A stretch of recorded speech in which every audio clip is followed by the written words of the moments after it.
I consider myself to be a pretty clean and tidy person, and this time of year I really like to try to focus in on doing some of those deep cleaning tasks that get overlooked week to week.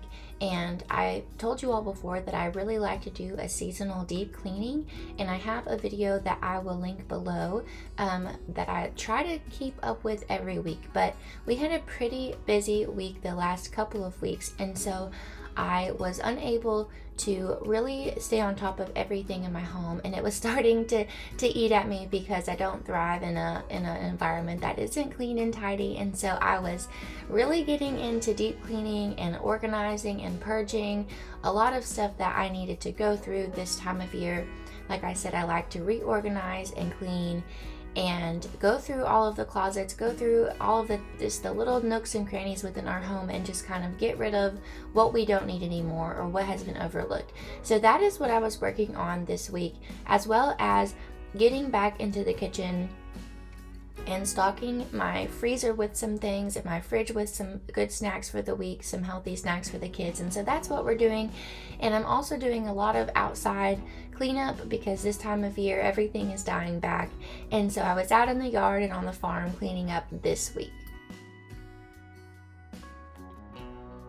If you are anything like our family, then there's a drawer in your kitchen that is considered a junk drawer. And so we had a drawer in our kitchen, and it was really starting to get on my nerves because it is right next to our door, and it seemed like every time I turned around, someone was pulling it out and just getting something out of it and then leaving it open, and there was just a bunch of cords in there and different chargers and things like that. And so I was, and then I call that little corner like Dave's garage inside of our home, because everything that he brings in, he puts in that little corner in our kitchen. And so I had to go through and put everything that belonged in the garage into a grocery bag and carry it to the garage. And then I went through that drawer in our kitchen and I organized all of the cords. I put everything in a separate Ziploc bag and then put it inside of a basket so that we can still have the cords on hand easily, but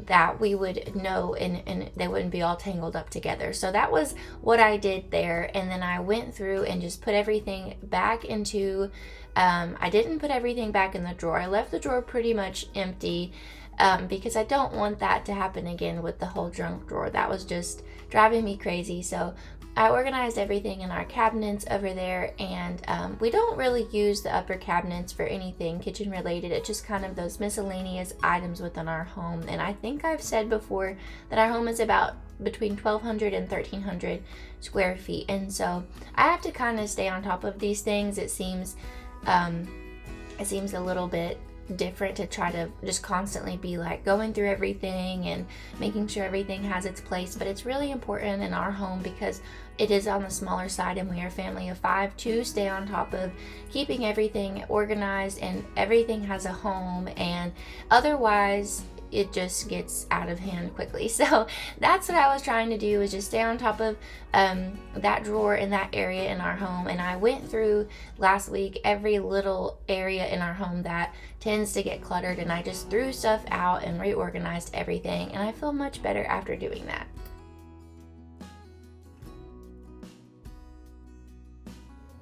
Another area that I really like to try to organize this time of year is the medicine cabinet area, because this time of year sickness is going around and you never know whenever your kids are going to get a cold or the flu or anything like that. And so I was trying to make sure that we had everything on hand that we needed to take care of those sicknesses if they arise, and also just go through and throw old medicines out and reorganize everything into that little area so that I could put it in baskets and know if I needed to reach for fever reducer or something like that, I could just grab it, or I needed a little bit of cough medicine, anything like that, and it would be organized nice and neat. And the last thing you want whenever your family is sick or not feeling well is to have to struggle to find something.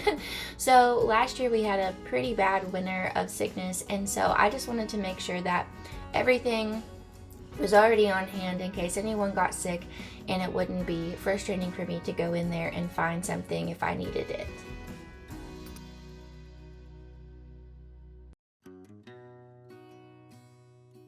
This time of year, I always have to get outside and start throwing away or going through all of my flour containers and taking all of the old mulch and everything inside of those and throwing those into the compost pile, and then storing away my holders. So I've got my wooden boxes and all of my other containers for my flowers. I put them neatly back into my greenhouse so that they last longer, so they're not just sitting out in the weather all winter long. And so I got outside, and that was what I was doing, was just going through all of our flower containers and getting rid of that mulch and putting that into the compost pile and organizing them neatly into the greenhouse so that next year whenever I go to get my flowers, I can have them already ready for me and they're stored away and they're not going to fall apart and be broken.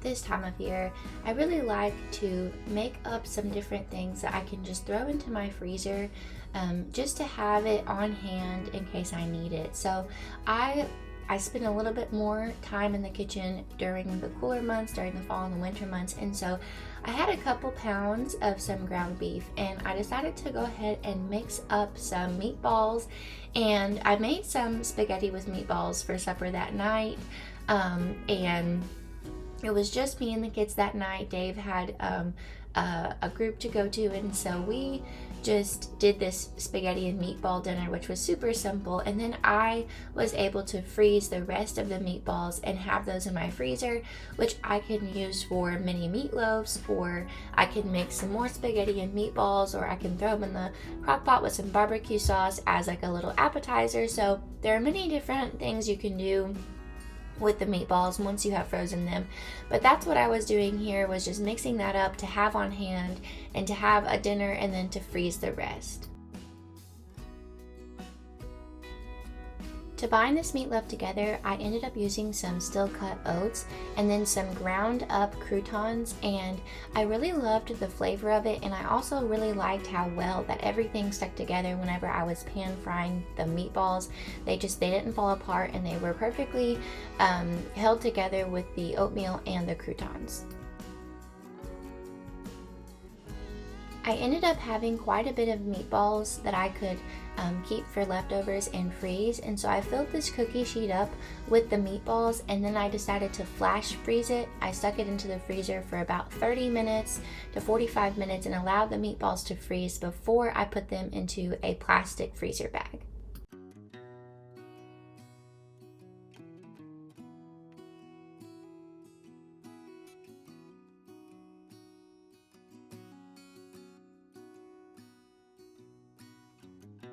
This is the season of deviled eggs, and so I feel that it's pretty common for people to boil their eggs on the stovetop, but if you have an Instant Pot, you can make boiled eggs in it fairly quickly. And so I did kind of burn my eggs just a fuzz because I didn't add enough water in there, but I've made them in the Instant Pot before and it's worked perfectly, so this was just a fluke moment for me. But you can stick your eggs into your Instant Pot and add in enough water, so you probably want to use about 2 to 3 cups of water just so that you don't end up burning your eggs. And also, I didn't use the trivet, so if you put the trivet in and your eggs aren't on the very bottom of your Instant Pot, then I'm sure that you won't have a little bit of a burn area on it, which I was able to just cut that off. But if you were making deviled eggs, you would definitely want to use your trivet because you want your eggs to be pretty for your deviled eggs. But anyways, I was just making some boiled eggs so that we would have them on hand for snacks, or if I wanted to make egg salad or add them in with tuna.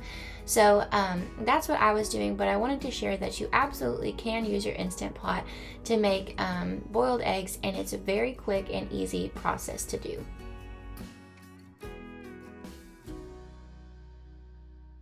A very quick and easy lunch that I like to throw together for my kids and for myself especially. I'm a big fan of tuna. I love tuna, and I know that not a lot of people like it, but I think it's really good. I love tuna salad, and I've come to love tuna melts as well. I'm not a big fan of tuna and noodles, but I was making a tuna patty, and so they're very, very simple to make.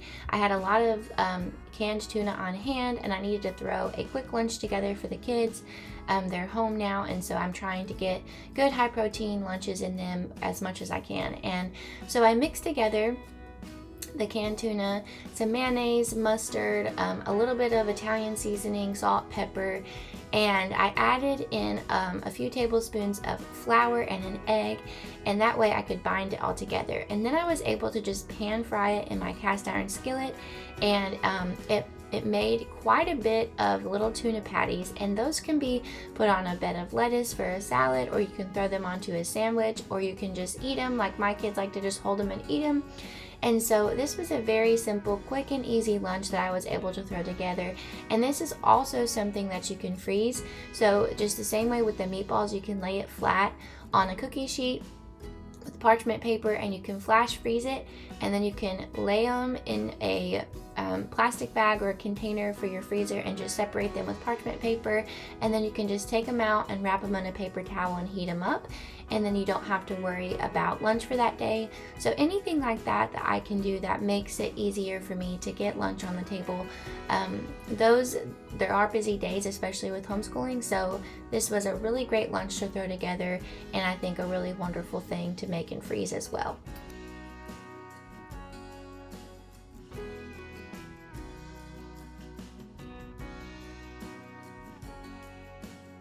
Thank you all so much for hanging out with me this week, and I hope that you can take some of these ideas and go into your kitchen and create these for your own family, and that you all have a wonderful week ahead.